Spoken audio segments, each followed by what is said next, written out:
शिवसेनेच्या वतीने गावोगाव शिवसंपर्क अभियान सुरू झालेलं आहे आणि यापूर्वी आम्ही जो काही एक व्हिडिओ केला होता आणि एक जो प्रसंग प्रत्यक्ष आमच्यावरती स्वतःवरती जो गुजरला होता त्याची आम्ही माहिती दिली होती की जेव्हा उसंतवाणी नावाची राजकीय उपहासिका शिवसेनेच्या विरोधात लिहिल्याच्या नंतर शिवसैनिकांनी पोलिसांमध्ये तक्रार करणे, घरी येऊन धमक्या देणे आणि त्याच्यातला जो आमचा मुद्दा होता की ज्याचा पुरावा स्वतः शिवसैनिकांनीच आता दिलेला आहे आणि याच औरंगाबाद किंवा त्यांच्या भाषेमधल्या संभाजीनगर शहरामध्ये दिलेला आहे।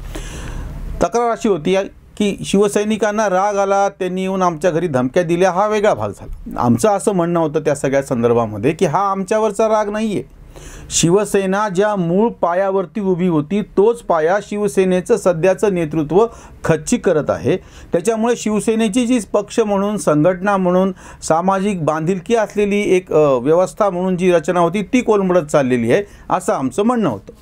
आता प्रत्यक्ष जे ज्येष्ठ शिवसैनिक आहेत त्या सगळ्यांनी मिळून शिवसंपर्क अभियानात ही प्रत्यक्ष तक्रार केलेली आहे आणि हे जे शीर्षक दिलेलं आहे ना, शिवसंपर्कात खतखत, ते आमच्या मनाचं नाही।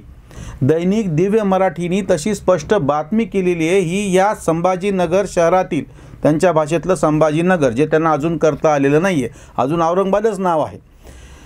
तक्रार काय आहे की मी तुम्हाला ते पॉईंट बाय पॉईंट वाचून दाखवतो। ही जी बातमी आलेली आहे दिव्य मराठीमध्ये ती पण तुम्हाला आता पडद्यावरती दिसेल। या शिवसैनिकांची, निष्ठावान शिवसैनिकांची, ज्यांनी 25-25, 30-30 वर्ष शिवसेनेसाठी कष्ट केले, हाडं झिजवले, जे काही त्यांना द्यायचं आहे तन मन धनानं शिवसेनेसाठी काम केलं, त्या सगळ्यांची तक्रार अशी आहे, संघटनेत जातीयवाद शिरल्याने सोशल इंजिनिअरिंग आता कोलमडू लागले आहे। शिवसैनिकांची तक्रार आहे। शिवसंपर्क अभियानात शिवसैनिकांची तक्रार आहे। नंबर 2, बैठक कार्यक्रमांसाठी महिलांच्या येण्या जाण्याचा खर्च कोणीही मोठा नेता करत नाही। नंबर 3, पक्षात गटबाजीने शिखर गाठले आहे। नंबर 4, उपजीविकेचे साधन नसण्याने अनेक कार्यकर्ते दुरावत आहेत। नंबर 5, सामान्य कार्यकर्त्यांना कामे मिळवण्यासाठी सत्तेचा उपयोग होतच नाही। बाकीच्या तक्रारी आहेत, लोकसभेसाठी मुद्दामूद कसा घात केला ती तर खैरेंची तक्रार आहे, ती स्वाभाविक आहे। पालकमंत्री आम्हाला भेटत नाही, संपर्क ठेवत नाहीत, अशा सगळ्या तक्रारी दिलेल्या आहेत। ही दैनिक दिव्य मराठीनी 26 मार्च 2022ला दिलेली बातमी आहे संभाजीनगरमध्ये।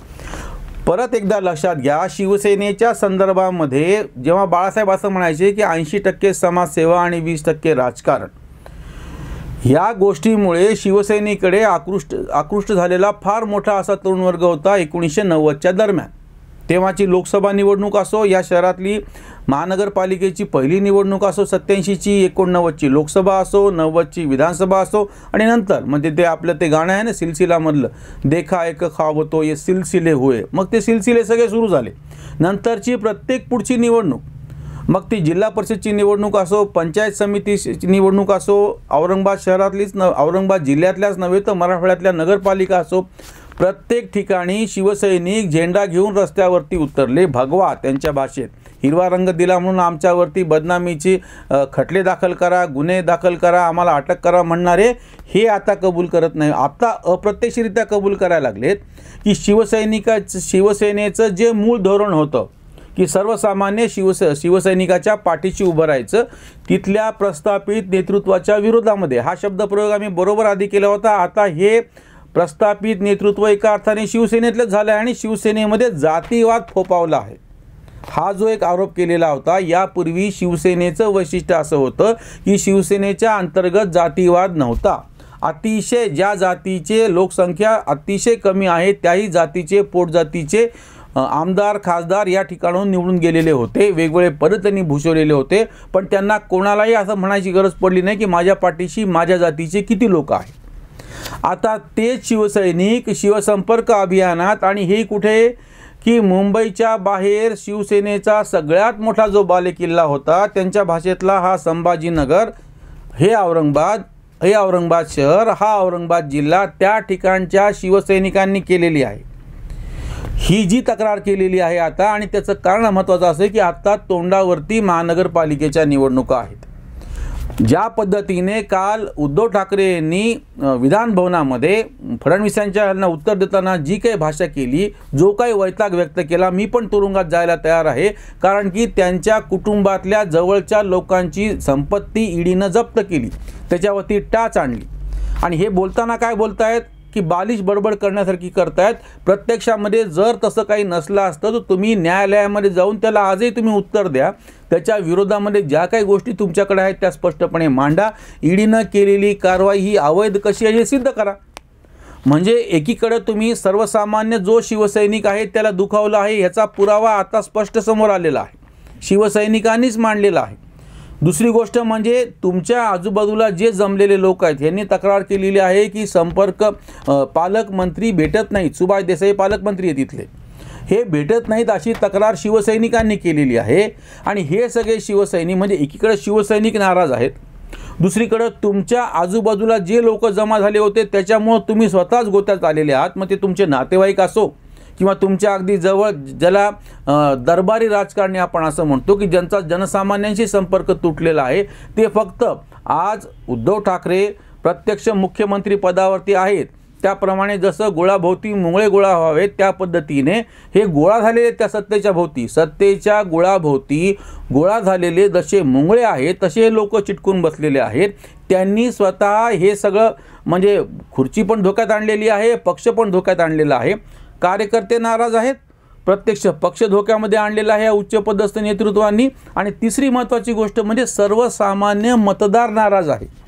हा पण मुद्दा आम्ही वारंवार स्पष्ट केला होता. आणि कदाचित या शिवसंपर्क अभियानामध्ये या सगळ्या नेत्यांना जेव्हा ते प्रत्यक्ष रस्त्यावरती उतरून जनसामान्यांमध्ये मिसळू पाहत आहेत, लोकांचा जो काही राग आहे शिवसेनेच्या संदर्भातला तो त्यांना तोंड द्यावं लागत आहे. आता ही अडचणीची गोष्ट आहे. 2019ला जेव्हा निवडणुका झाल्याच्या नंतर तुम्ही जे काही धोका केला तुमच्या मतदारांना, तुमच्या कार्यकर्त्यांना काय केला ते आता समोर आला. पण त्यापूर्वी सगळ्यात पहिल्यांदा तुम्ही धोका तुमच्या मतदारांना दिलेला होता. तुम्ही निवडणूक भाजपबरोबर निवडणूक पूर्व युती करून लढलेली होती. 1-2 नाही 25 वर्षांपासूनची तुमची युती होती. 2019 पासून ते आत्तापर्यंतची 2014च्या विधानसभेचा तेही तेवढा जर अपवाद वगळला तर 89 पासून ते 19 पर्यंतच्या सगळ्या लोकसभा विधानसभेच्या निवडणुका, बाकीच्या निवडणुका स्वतंत्रपणे लढलेल्या होत्या आणि ते सगळ्यांना मान्य होतं. पण विधानसभा आणि लोकसभेच्या निवडणुका भाजप आणि शिवसेना बरोबर लढली होती. आणि आताही 2019च्या निवडणुकीच्या वेळेस जर तुम्हाला त्यांच्या काय आपल्यावरती अन्याय होतो असं वाटत असलं असतं तर त्यांनी स्वतंत्रपणे निवडणूक लढवायची होती. तसं असलं असतं तरीही शिवसैनिकांची जी आज तक्रार आहे ती राहिली नसती किंवा मतदारांची पण तक्रार राहिली नसती. भाजप आणि शिवसेना स्वतंत्रपणे लढले असते आणि त्याच्यानंतर त्यांना पाहिजे त्या पद्धतीने सत्तेसाठी युती केली असती तरीही तक्रार असली नसती.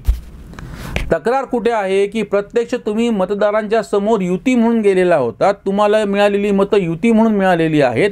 तुम्हाला अतिशय म्हणजे काय पुरेसं बहुमत जनतेनं दिलेलं होतं. म्हणजे 145 जागा आवश्यक असताना 170च्या जवळपास जागा दोन्ही पक्षांना म्हणून दिलेल्या होत्या. असं असताना तुम्ही धोका दिला ही त्याच्यामधली अडचणीची बाब आहे. अडचणीची म्हणण्याच्या पेक्षा तुमच्या मतदारांना फसवल्याची ती त्यांची खंत आहे. आणि ही खंत मतदारांना फसवलं ही तुमच्या सर्वसामान्य नेते, गल्ली बोळातले नेते म्हणजे ब्लॉक स्तरावरचे नेते किंवा आता महानगरपालिकेच्या भाषे म्हणजे वॉर्ड स्तरावरचे नेते जेव्हा प्रत्यक्ष मतदारांना भेटत आहेत आणि मतदारांकडून त्यांच्यावरती हा संताप व्यक्त करण्यात येतो आहे, ही त्याच्यातली अडचणीची गोष्ट आहे. आणि आता प्रत्यक्ष शिवसैनिक हे सांगत आहेत. म्हणजे ह्याच्यामधली जी नावं आहेत मी तुम्हाला ती आवर्जून वाचून दाखवतो. म्हणजे असं नाही आहे ही तक्रार कोणी अतिशय साध्या कार्यकर्त्यांनी केलेली आहे की ह्याच्यामध्ये माजी खासदार चंद्रकांत खैरे, राजू वैद्य नगरसेवक, संतोष जेजूरकर, नंदकुमार घोडेले की जे इथले महापौरसुद्धा होते, कला ओझा, राजेंद्र जंजाळ सभागृह नेता आहेत, सुनीता औलवार, प्रतिभा जगताप, विश्वनाथ स्वामी, संतोष खेडके, मकरंद कुलकर्णी, वीरभद्र गादगे, चंद्रकांत गवई हे सगळे नावं आहेत त्या शिवसैनिकांची की ज्यांनी ही तक्रार केलेली आहे. शिवसंपर्क अभियानामध्ये जेव्हा सर्वसामान्य मतदाराला भेटायला गेल्याच्या नंतर त्यांच्यातल्या असलेल्या असंतोषाची जाणीव यांना झाली आणि म्हणून या सगळ्या तक्रारी समोर आलेल्या आहेत. अजूनही शिवसेनेचं शीर्षस्थ नेतृत्व याची दखल घ्यायला तयार नाही. अजूनही ते काय म्हणतील त्याला काचेच्या महालात किंवा हस्तिदंती महालामध्ये बसून आहे तर त्यांना सर्व प्रत्यक्ष जमिनीवरती काय व्हायचं आहे ते दिसत नाही आहे. दैनिक दिव्य मराठीने ही बातमी छापली, त्याच्यातून शिवसैनिकांचा असंतोष समोर आलेला आहे, तो तुमच्या समोर आहे. जेव्हा यापूर्वी आम्ही तक्रार केली आणि जेव्हा आम्ही बोललो तेव्हा सगळ्यांना असं वाटलं होतं की हे कुठल्या तरी आकसापोटी हे करत आहेत. प्रत्यक्षामध्ये आमच्या पिढीचे कितीतरी जण जेव्हा 1989-90ला शिवसेनेची पहिली निवडणूक होती 87ला, त्यावेळी तन धनानं त्याच्या पाठीशी राहिले होते, पोरसोर रस्त्यावरती उतरले होते आणि त्याच बळावरती शिवसेना वाढलेली होती. आता शिवसेना ज्या बळावरती वाढली ते आधार देणारे हात कापून टाकत आहे, जी मुळं रुजलेली होती ती मुळं छाटून टाकत आहेत आणि प्रत्यक्ष जो पाया होता तोच पाया उखडला जात आहे. म्हणून पुढची जी सगळी इमारत उभी राहिली ती कोसळण्याची शक्यता निर्माण झालेली आहे.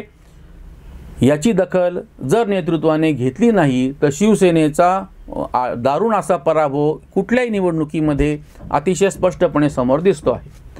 इथेच थांबूयात. धन्यवाद.